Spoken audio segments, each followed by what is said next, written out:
If Twitter shadow banned your profile today, you would never know that you're banned. However, there are some third-party websites or tools that can help users know whether their accounts are banned or hidden in searches. A shadow ban can be described as a ban which is not a ban. Soft touch censorship, if you like. Twitter will typically block or blacklist an account in part, without actually banning it outright. Twitter has denied for years that it shadow banned accounts, but billionaire owner Elon Musk revealed recently that the company is working on new software updates that show users their true account status, whether they are shadow banned or not and why.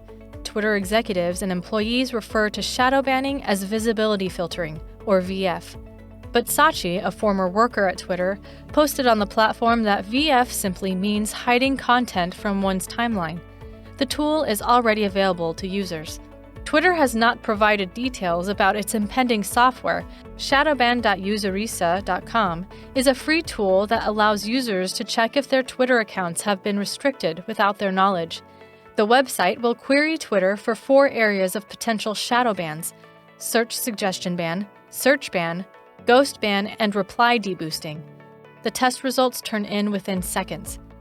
And users can repeat this process at different times of the day or week to check whether they are still on Twitter's good side.